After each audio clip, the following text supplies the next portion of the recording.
My name is Ty, and I'm really privileged to be joined by Leticia, Mel, and Joe to share some of our experiences working with these ideas of the Meaningful Physical Education Framework.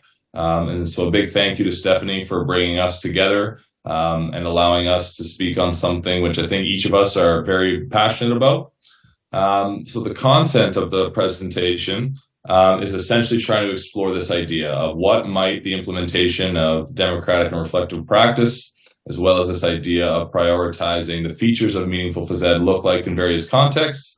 And as Stephanie mentioned, we are coming from very different parts of the world. And one of the things I think we all love about this framework is the way that we can adapt it to suit the individual needs of our students. So without further ado, joining us from International Phnom Penh, I think, from Cambodia, is Leticia. Hi, my name is Leticia Cariño, and yes, that's right, the International School of Phnom Penh in Cambodia, Southeast Asia. And I'm a PE teacher in the IB program, so PYP elementary school. So I just wanted to share with you our context, a few units that I've been doing with the upper elementary school and the experiences we had. The first one is the athletics individual pursuits unit. And we have had alternatives to the warm-up to engage students while building their endurance skills. Content created around student choices of different athletics events and just right challenges. And for the rhythmic gymnastics of what we call in the IB, how we express ourselves, transdisciplinary themes, trying to find new alternatives to the movement composition rather than always doing artistic gymnastics or dance, and really foster student agency, bringing new meaningful experiences. So why meaningful PE? Really to bring more richer and more relevant learning, foster impactful experiences, student voice, choice, and ownership of their learning. And the purpose is really to guide, construct, and reflect on learning. Just to share a bit more deeply what we've done during the individual pursuits unit. When I first got here to this school, the warm-up options that I saw were like running around the field, 1 lap or 2 laps. That was the choice. And it didn't work. I'm sure you have had that experience as well, where kids are starting to run, they ran super fast for 100 meters, and after that, they just walk. So it wasn't really meaningful for them at all. So we just thought of different running distances and understanding the entry points of each kid. And that really gave them the feeling of, we were understanding, they don't have to run a whole lap around the field. Maybe they're just going to start running 100 meters and walk back. And eventually they would run 1 lap. Some of them ran 3 laps around the 4 fields, because really it's like 400 meters. That's the entry point, perfect. But why only running? We also thought of cycling on the field, which if you've done cycling on the grass, is not easy. Or skipping, we had skipping ropes for them as well. Goal setting, something that we use a platform, maybe you're familiar with it, it's called CISO, and we share learning with families through CISO. We started the unit thinking of, what's your goal for this unit? How can you set up a goal? And they share that in CISO. And then we reflected on what we call the Just Right challenges. And I want to thank Meaningful PE for that, because it's really a great way for them to understand what is a challenge for me. It's something that, is it too difficult? Is it too easy? Or is it a Just Right challenge? And also Andy Vasili and you, Ty, because you have inspired me into getting into those visual thinking of the Just Right challenge. I'll show a picture in a second. Social interaction, partner work is much more interesting for them than a teacher just telling them what to do. Having one of the students empowered, becoming a coach, and learning more about different events, and the teacher as a facilitator, helping, supporting around, but they work better with the partner. Choices for the end of the unit. Instead of always reflecting on a guiding, a reflection of what was challenging for you, what worked well, what didn't work, what would you do if you were a teacher, I also thought of story-worthy moments, which I want to thank the physical educator for that, Joey Fay. He gave me the idea. And so just bring in not just the guided questions, but sharing those story-worthy moments. So if you want, Ty, go to the next slide and we can see all these in pictures. So you have those goal setting, the reflection, the poster that was really a visual thinking, and we kept it outside for them to see what the different events, the different skills, the different events that were related with those skills, and how was something challenging for them. They will use a red sticker. Something that was not so challenging was a yellow sticker. At this time, I only had white tape. And then a green sticker was for the Just Right challenge. And each sticker had the name, the number of the kid. So they didn't know who was what, only the kid knew.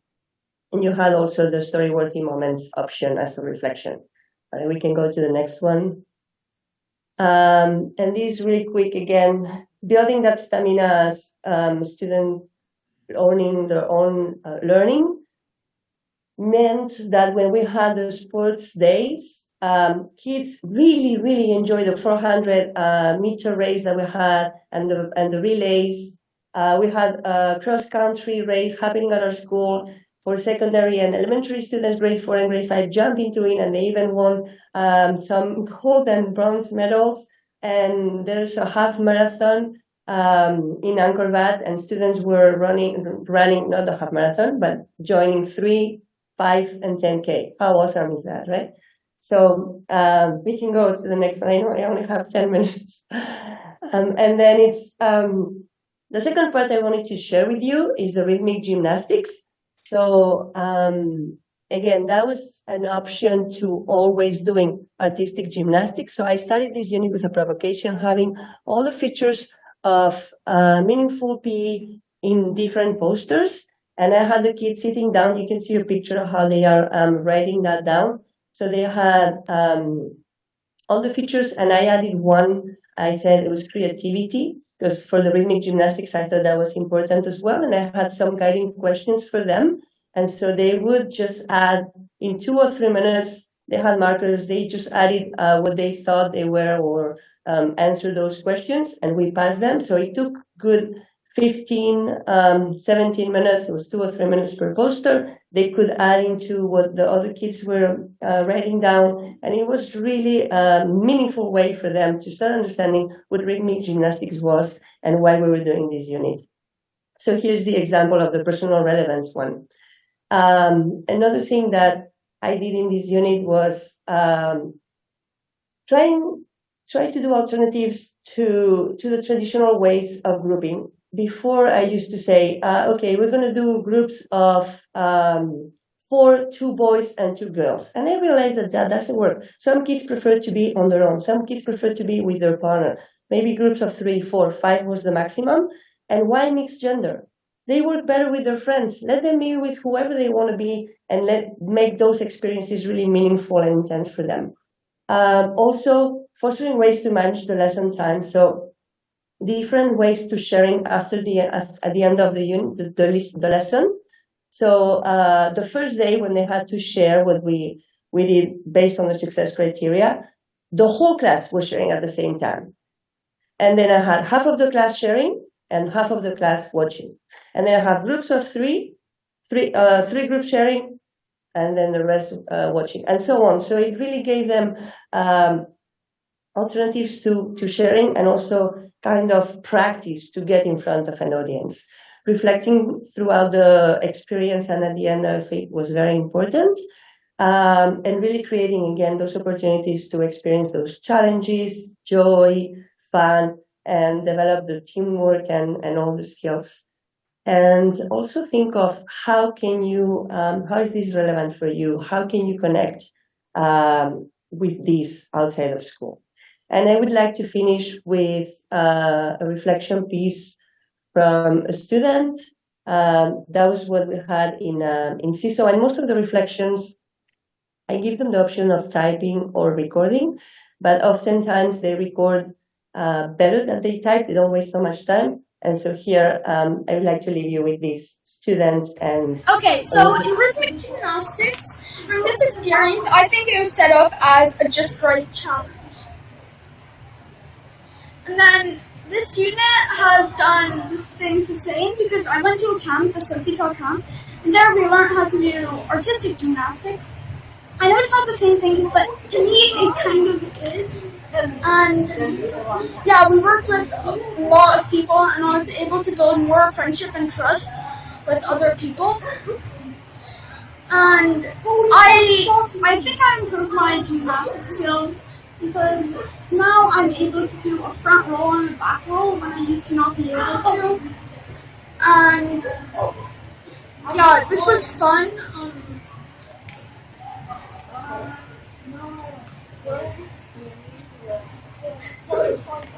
And I think I was pretty creative with my team.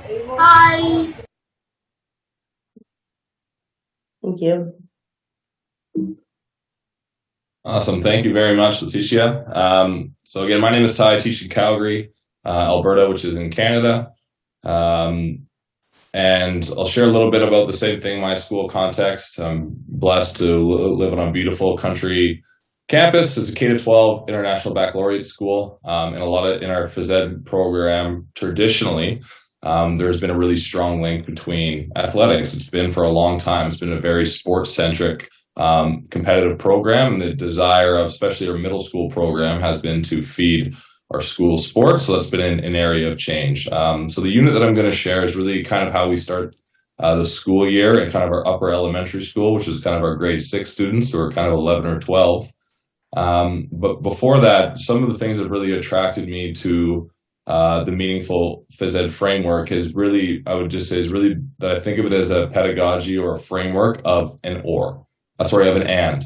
And I think sometimes when we talk about different other models or different frameworks, we get really stuck in that I have to do it this way or that way. And as soon as we start having that conversation about or, it really narrows the opportunities for students who may find a different way meaningful. And what I really like about the meaningful PE framework is I think it is an and. That while we have students who have been traditionally engaged by that very sport-centric program, and I don't want to take that away from them, this framework allows me to really say and say, yes, those kids will continue to have meaningful experiences, and so will all the other students who may not yet. So in terms of our unit, the way we start our school year, or have in the last couple of years, has been asking the kids to bring in a photo of something that is meaningful to them. The primary purpose of this is obviously to find out what kids are interested in, but it also helps us to build common language related to the features of meaningful phys ed. And in the first year we did this, what we really found interesting was that for these the kids at this age group, team sports really represented only 25% of the photographs. And in thinking about the way that we design our curriculum, how does that influence maybe the activities that we are planning and the activities that are and are not included, which kind of connects to what Dr. Justin O'Connor was just talking about in his presentation. So from there, what we asked students to do was to take stickers. And we asked students to place the stickers based on the 2 features of meaningful phys ed that they connected with most. Obviously, you see that there's only 4 colors there, and that's because the store only sold 4 different colors of stickers. So we had to make a choice, and I figured that personal relevance was probably implied in the fact that they are sharing something that's meaningful to them. So that's the one that got cut, but not to say it's not important. So that's how we kind of start our year. And then traditionally, after that, what we really found interesting was one of the number 1 features that kids found interesting, or that connected kids to activity, was this idea of joy. And the question that we still wrestle with as a department is, well, how would teaching for joy be different than if we were just teaching for skill acquisition? And what would we do differently? And what things would we prioritize in our teaching if we were to teach to joy versus something else? So our first unit of the year traditionally has always been cross-country running.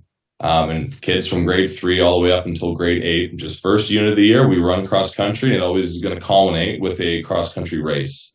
But as myself and my colleagues became more interested in this framework, we began to ask the questions of, well, is a cross-country race really relevant to all students? And an also important question is, if you're running a race, somebody's going to come last or near last, and does that do harm to the relationship between these students and running or their physical activity journey? The other question we asked as well, we're blessed with this beautiful campus that has these beautiful nature trails.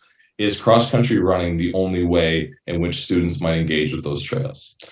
So we said no, we know there's other ways. So how we started the unit was with walking, and I'm sure the picture is kind of blurry, but we walked. And we walked a trail, and we just stopped and asked the kids, like, what do you kind of like about this? What do you not like about it? And what features do you connect with? And so on. And as you could probably guess, students really liked the fact that walking was very social. The things that they didn't like about it is they thought it was maybe a little too time-consuming or too boring with a lack of challenge. Great. So the next day, we did a scavenger hunt. The elementary kids love scavenger hunts. I think the scavenger hunt that we chose was they had to go search for a Pokemon that were on these little cards in the trees.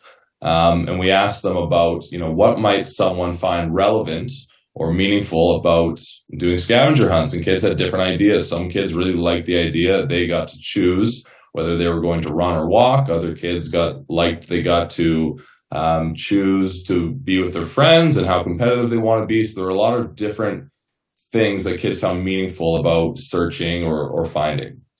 And lastly, on the third or fourth lesson, we asked kids about, okay, we're going to run, but you're going to decide what about running. Do you want to explore? Do you want to run a race against somebody? Do you want to just run for pleasure and enjoy the beautiful fall colors? Do you want to run and try and maintain a pace to talk with your friend? And again, kids had different motivations for wanting to run. So after we kind of did some reflection and experienced some different things, we put together a choice board. And we built some routes around some of our around our campus. We introduced them slowly. It wasn't like, here's 5 routes, elementary kids, good luck, because we'd probably never see many of them again. But we give each kid a color and a sticker. So like number 13, yellow, would always represent the same class, and the kids would come to class each day. We do a warm-up, we'd introduce some of the options, and they would use those stickers or those magnets to indicate, this is the trail I'm going on. And that was mostly for us to understand where our kids were, whether they were going to run, walk, or search, and also think about the motivation of what are they really looking for to get from that activity. So if you can see the little section of yellow in the middle, that would be students who have chosen to run, and what they really hoped to get from it was a challenge.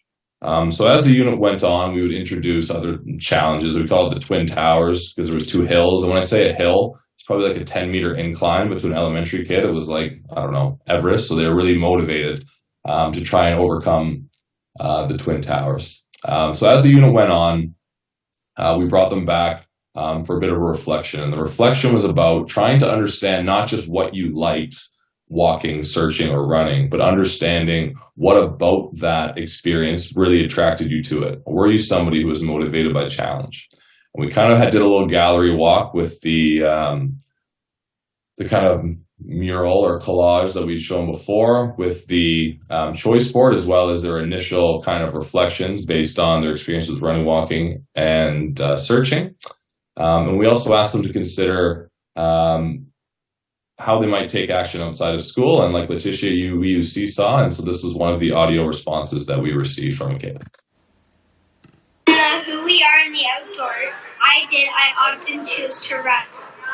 Through this reflection on my experience in this unit, I have learned that I value challenge because I like setting goals and finishing them. My favorite one was the Tusina because it gives a challenge and it's pretty long. I continue to take action outside of school by setting goals like running every day or running really long once a week. Okay, I hope that audio worked, but basically what the kid had said was he's really motivated by challenge and running, and how he can take action outside of school is thinking about how he can set some goals for himself and consider running in his community. So that's our unit. It's called Who We Are in the Outdoors, and I will pass it on right on schedule to Mel. Thank you so much, Ty. And also a big shout out to Stephanie, who's been organising us through this journey, and thank you for giving us this opportunity. I think the main things that I want to highlight here are that we've talked about this democratic pedagogy. My department's really been trying to work hard on how we give student choice and voice to kids and agency. So I've been working with the middle school department. We often have 4 classes that are running simultaneously.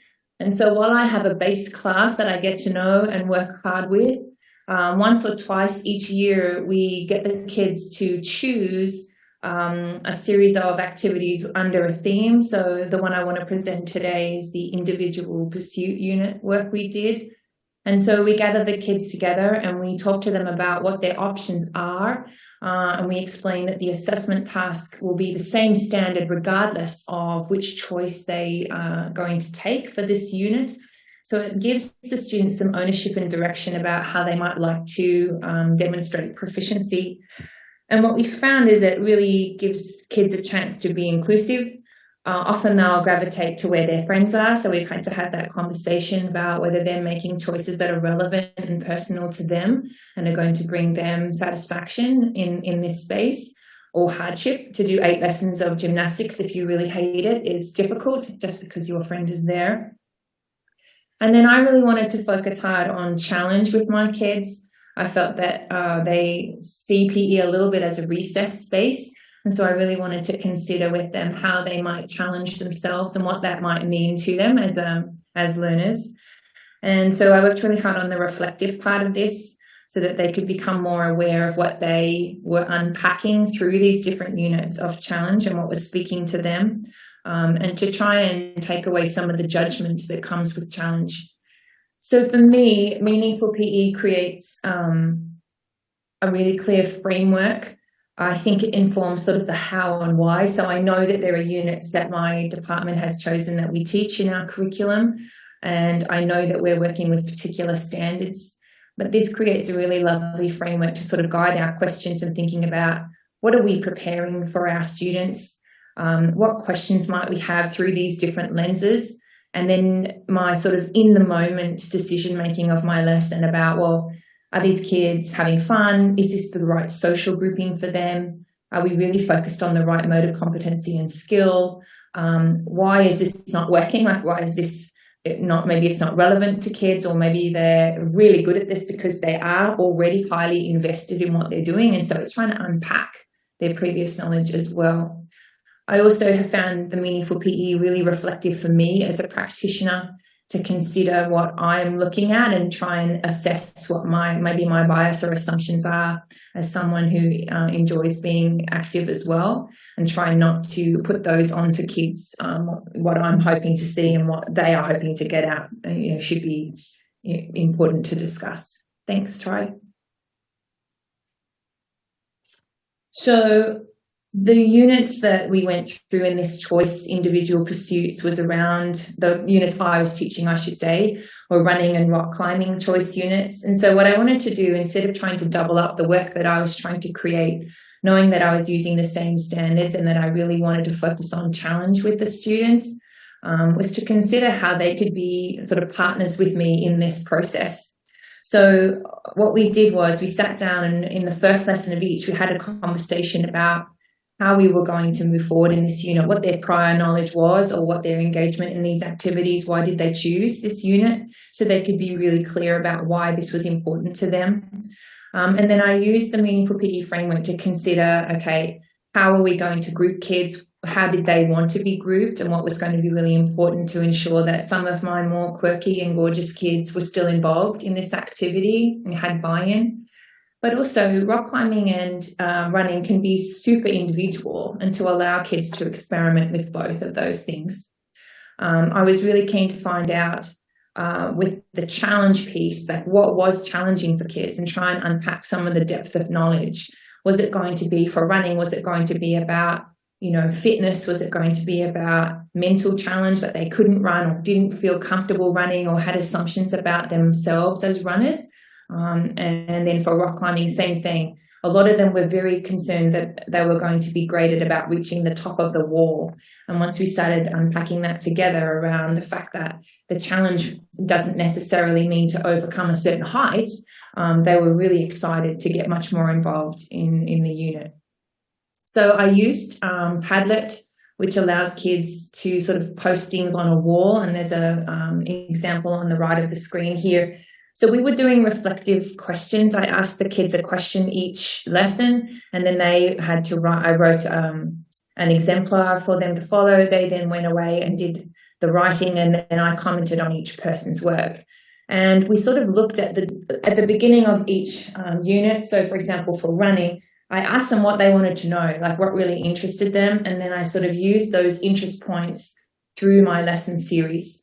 So we talked a little bit about, like, they really interested in training programs. They were really interested in technique. They were super interested in coaching and then performance work, like around timing and racing. And so I sort of unpacked those with them throughout the lesson, throughout the unit, I should say. Next slide, please. So here are some of the questions that my team and I sort of went away and really thought about. And now that I've watched Justin's previous session, I'm really engaged in thinking about that. That's buzzing through my head. So what was really important for me is that we were all successful, and that challenge was so personal, and we had to really unpack what challenge meant to us. And then we had to work to overcome some of the challenges we were facing. So, for example, in rock climbing, I set one of the lessons up. I told them they had to work at a pace where they fell off the wall safely, right? They're attached to belays, but they had to get to the point where, like Leticia was saying, it wasn't a just right challenge anymore. It was really stretching them. And then we had a reflection on how that went. And it was really interesting listening to kids talk and write about, some of them could not bring themselves to fall off the wall. So it was really interesting to unpack why that was. Did they not choose the right route when they're not invested in really testing themselves on different grips?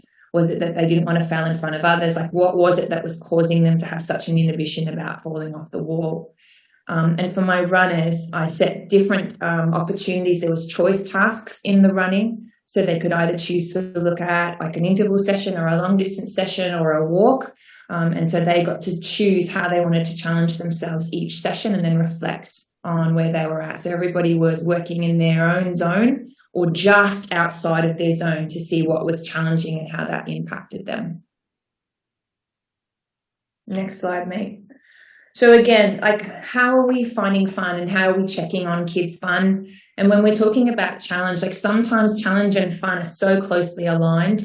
Like, it can be, what is fun can be super challenging. And if it goes beyond challenging for kids, it's not fun anymore. So we were trying to really find that fine line with them, but trying to get them to recognize that in these reflective pieces that they were working on.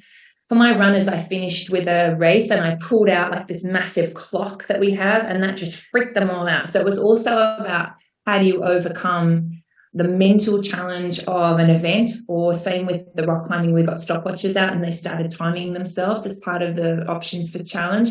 And it sort of changed the game in terms of their mental approach to challenge. And that was, again, something we had to unpack with them. Next slide, please. So the final slide here is a climbing reflection. This is the stretch to fail. I was really getting them to consider in their own context what was really struggling for them, and how they were challenging themselves, and whether it was an intrinsic challenge and struggle, or and they needed support from within, or whether they needed motivation and support from another person.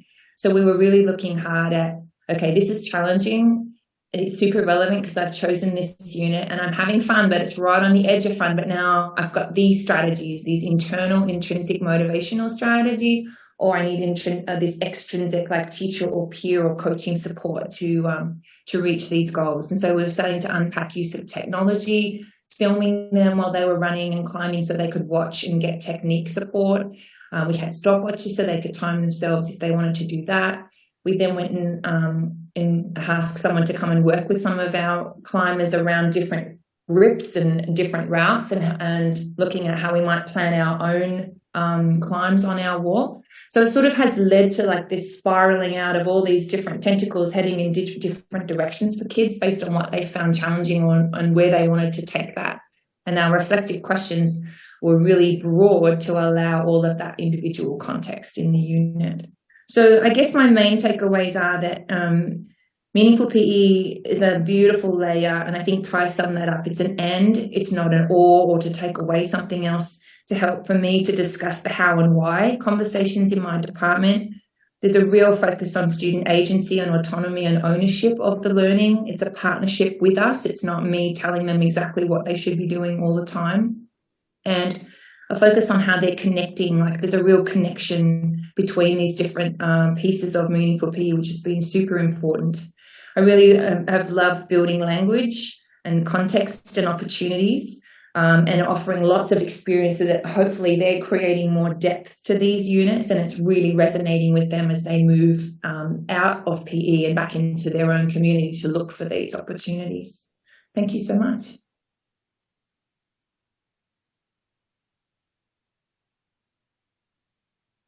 Okay, Jo has sent in a video, so I'm just switching my screen over to her video, which is right here. Someone please let me know if this doesn't share correctly. Hi, my name's Jo Bailey. It's currently about 2:45 in the morning where I am, so I am coming to you pre-recorded from Western Wisconsin, the US. I teach at DC Everest Senior High School, been there for 19 years now. I've also taught in the UK and in Hong Kong as well. So in my particular context, I'm at the high school level, and one of the biggest focuses on, we are the last chance for students to, leave school with their physical activity wings, knowing that they are confident and competent in wanting to move for the rest of their life. Now, at the high school, we have a swimming pool. And for our students, this is the one and only time they are exposed to that curricular option. And it comes with a lot of anxiety, a lot of fear, a lot of misconceptions, a very, very broad range of abilities. So within a class, I might have several non-swimmers up to the other end of the spectrum, where we've got multiple swimmers who are of a swim team type caliber. So trying to reach everybody in this context is really, really important. And I've been using Meaningful PE as a way to not only plan for different experiences for the students, but also to reflect and to evaluate what we're doing to see, how are we meeting the needs of the students? Are we creating some meaning for them so they can take it away and hopefully use it in the future? Where we live as well, we are surrounded by lakes and water, rivers, lakes. So there are multiple opportunities for students to engage in water-based activities. And swimming really is, the confidence in swimming is the gateway to enjoying some of those activities. So from a practical sense, like I've already mentioned, we've got students who have got a range of experience and abilities. I need to figure out how I'm going to meet the needs of this very diverse group of learners and give them a meaningful experience in PE.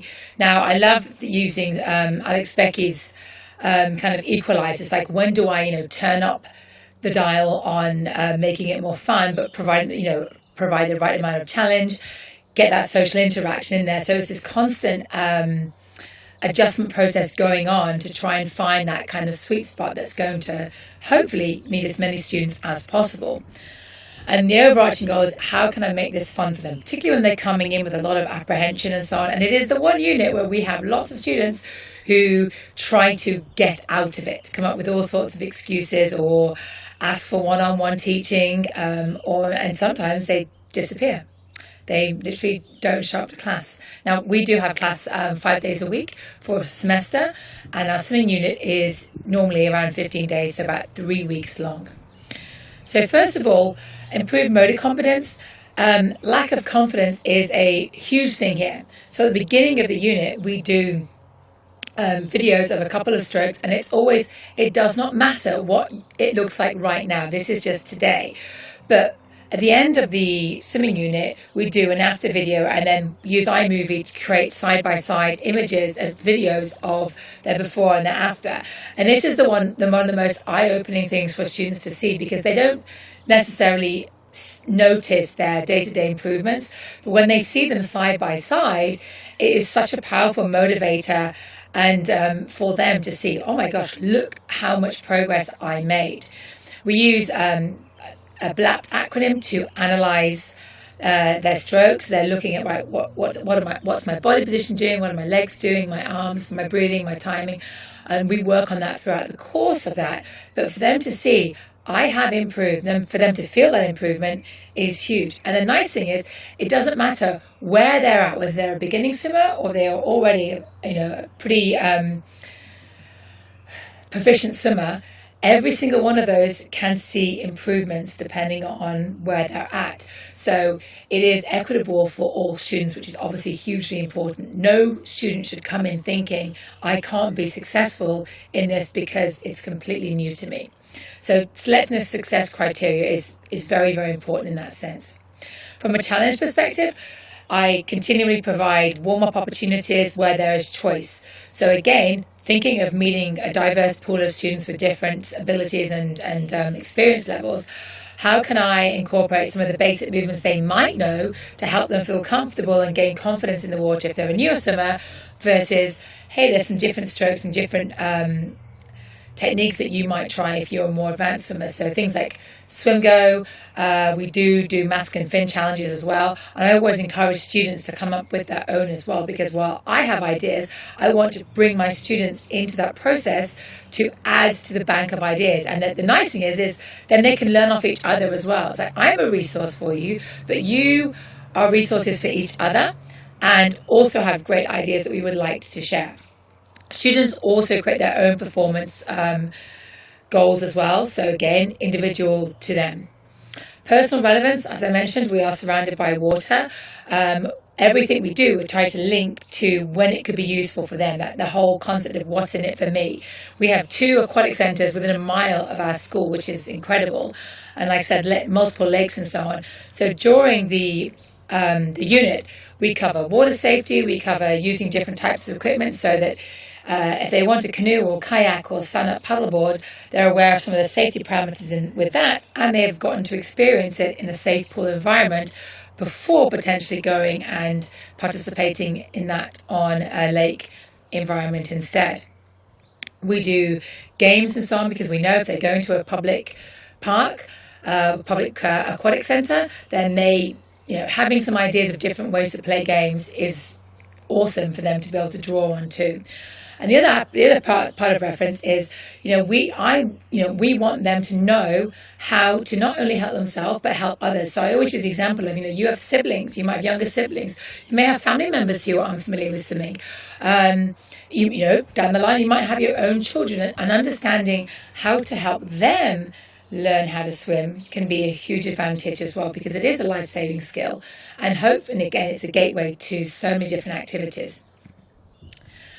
From a social interactions perspective, I like to use a little bit of stealth teaching, where students are swimming and practicing their strokes while also connecting with other groups. So things like swimming Scrabble, underwater communication, partner activities, team activities, where they can review with each other, and again, bringing that collective shared knowledge and experience and ideas to take things in different areas. I also like to connect back to other content. So looking at, why does muscular endurance help us in swimming? Why is flexibility important? So they can see the connection with those and the connection towards training as well.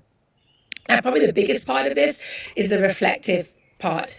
And this is something that I think has been the biggest game changer for me from a meaningful standpoint, is getting that feedback from the students and finding out, how did we do?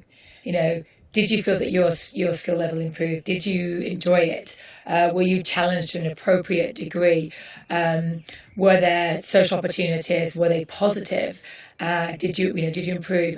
And one of the overarching things I got from students is the word confidence. Their confidence has increased in not only their swimming ability, but their comfort in water skills, which is massive.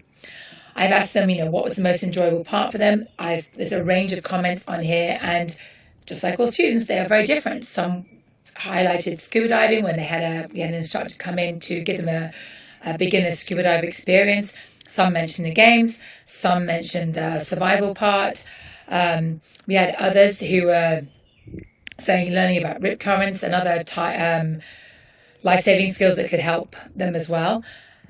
And the other important question I asked was about how their perceptions changed, because I knew so many of them were coming in thinking, I'm nervous, I'm scared, I don't know how it's going to be. And nearly all of them, like I said, mentioned confidence. It was fun. I was dreading it, but then I realized it was actually fun and it was worth that. Particularly, one of the biggest things they do say is the changing part, which of course, it's a chunk of time. They're a little bit rushed time-wise, but they realized that it was actually worth it. And then finally, this was the first year I asked this question specifically in the swimming unit, but having them reflect and pick up on what they were most proud of, in terms of either accomplishment or what they learned or got better at, was hugely eye-opening. There were two on this particular page where one student he was petrified of the water. He'd never learned to swim. And he said it truly changed his life, which is why he's so proud of himself. Another one on this page had tried to excuse himself from swimming. And again, they're now more confident. They've learned more techniques. They've improved. This is the reason why we do what we do. When you get this sort of feedback, but the important thing is we have to ask for that feedback and get a sense of where the meaning did lie for the students. So that reflection, that generation of awareness of what they've accomplished, to me, that's one of the biggest pieces within the Meaningful PE framework that helps our students, kind of solidify that all those different factors of meaning that they can hopefully take forward and use themselves in the future.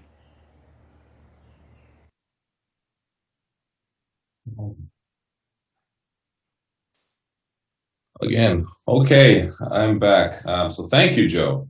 Our last slide, we just kind of wanted to share some challenges that we've experienced. And as Mel pointed out in our last email thread, these challenges aren't necessarily unique to a meaningful phys ed framework. They're unique to any time you're trying to do things differently a lot of the time. So there's going to be challenges. And certainly the one that I experience most often is probably the first one, is just trying to rationalize with other people who've been very accustomed to doing things a certain way, and they see that that certain way has been really impactful for a group of kids, and the idea of changing to incorporate or changing your practice to try and make it more inclusive or to be meaningful for all kids is not necessarily as easy as a conversation as I would like it to be. But such is life. So Mel, Leticia, feel free to jump in if there's anyone that really speaks to you. Yeah, and Leticia, I think you brought this one up as well. I think the differentiation can become super challenging, especially like this year I'm teaching high school, and I found, like Jo mentioned in her video, I've got kids that are like varsity level and kids who are beginning level in the same class. And so that can make things more challenging. So it's also thinking about like, how are we using these ideas to consider possibly what our timetabling could look like when we're talking to our administrators, as we think about what opportunities there are to try and group kids differently, or team teach. And so that goes back to getting other department members on board. And then how are we working with kids? Like often our curriculum balance is, to master something or to get the highest score in PE, we want to see you have a lot of depth of skill and be able to do things in certain ways. But how do we do that?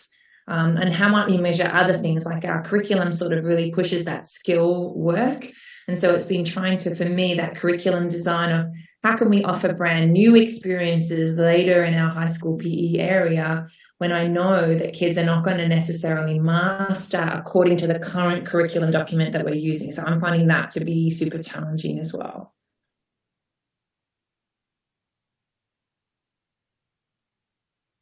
Tisha, anything you'd like to add?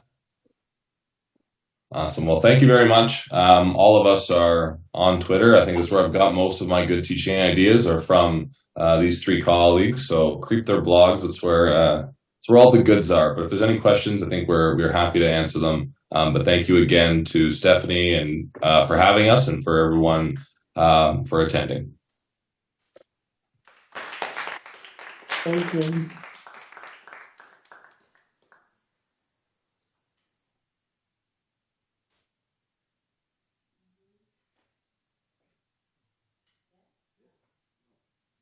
Yep. Great. Thank you so much. Any questions or comments from here in the room or online? We have one question here. Does it work now? Hello? Good, okay. First I need to, well, hi, I'm Håkan, working in Oslo here at NIH. And thank you for these wonderful examples of how you work with meaningful PE. It's been lovely listening to you. But first, a check question.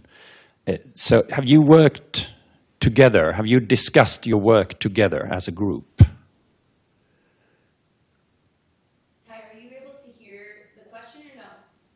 Was the question if we, the three of us have, or the four of us have worked together? Yes. Not directly. It literally has been, I would read Mel or Leticia's blog and think, that's a good idea. I would try that. So we've really enjoyed this, or at least I have, being able to actually come together and talk about some of these things. So this is kind of also our first time really getting in depth with what other people are doing. Okay, so I appreciate that. Because my real question was, you work in different countries and you probably don't have exactly the same assignments through mandated curricula and so on. And I was curious about whether that would have been a topic of your conversations, but maybe you haven't discussed that very much then. In terms of the curriculum? Yes, I mean... We have discussed that with them. Okay. Yeah, actually, we just recently did and Ty, you're welcome to cut me off if you want to say something, but we've recently done a study with these 4 teachers and 2 others who are all in different places and using different curriculum documents to talk about, making sense of meaningful PE in relation to curriculum, because some of the teachers we've worked with in the past have said, I would do this if it wasn't something I had to think about in addition to the curriculum. But obviously for these teachers, they're thinking of meaningful PE as being quite related to their curriculum or something that helps them to reach curricular objectives. And so in terms of what we've talked about with them individually, so they might not, well, I guess they've read the paper, but yeah, just a lot of, I think, and you're all welcome to jump in and cut me off, that it's maybe less about to go back to your talk yesterday, Håkan, about thinking of content as learning objectives rather than volleyball or whatever, and maybe Joe's presentation as the exception because she has to teach swimming. But apart from that, thinking about allowing that, so the objective, the outcome, what we want the students to accomplish, through the lens of meaningful PE, to determine what the actual content is going to be. So the learning objectives are maybe not that dissimilar in the sense that they're using different curriculum documents, but generally there's some similarity there. But in terms of actually, thinking of Mel's presentation there, where she's saying, this is the learning objective. Do you want to do that through running? Or do you want to do that through rock climbing or different things like that? I'm not sure if that gets to your question. Yes, that's exactly what I mean. Then I would be curious about actually the first category of teachers who identified meaningful PE as something distinct from the mandated curriculum, so to speak, because that's probably a group that will need help to see that it's not either or. Right, exactly, and that's where, I think we think of meaningful PE as it not being either or, which is why we're engaging with these teachers about saying, well, what do you think about it in relation to the curriculum? But yes, so some of those teachers we've worked with who see it as either or probably struggled to implement or buy into ideas about meaningful PE because it felt like another thing I have to do in addition to the curriculum. And some of those teachers were using the same curriculum as some of these teachers. So very much a perception-based thing, but it was challenging to break that down. Yeah, thanks. Just a final comment on your swimming example, because in my way of thinking, swimming doesn't necessarily have to be the content. The content is swimming capability. Right. And swimming is the learning activity. Yeah. Can you just pass it to us? Thank you. Can you hear me? Yeah. Sorry. Thank you for a really nice presentation. It's awesome to see how it can actually work in practice with kids. And maybe this is more like a comment, because I just realized that the Meaningful PE framework as it stands now is almost engaging to be a pedagogical model for how to develop practice. I can see now that the way you handled it was quite diverse, and thank you for that, because I can see now that I can actually take this framework, place it with my students, and see how can we make this work with the content that we are supposed to work with, and the educational purpose that we stand on. Right, so quite a lot of my students, they are eager to have the answers. Right, they don't like to make questions because they just want to be finished and walk home with their baggage full of new knowledge. I just realized that the Meaningful PE framework is still quite open, right? So it actually opens things up.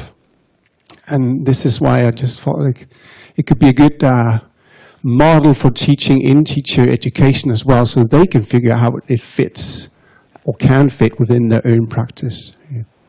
So thank you for the inspiration. I said, question online. Thanks to the teachers, and I think you're so cool as a group of teachers, and I suppose when I look at what you're doing, I'm actually think it's amazing. Like it really is. I guess fundamentally, I'd like to be in all your classes, and I wish that this was the version of PE that I could have experienced. And I suppose I wonder, because I'm hoping that this session is being recorded and it's going to become a resource for pre-service teachers and beginning teachers and teachers who might want to take up this approach. And I suppose my worry is that you're so good that it feels inaccessible to someone starting off.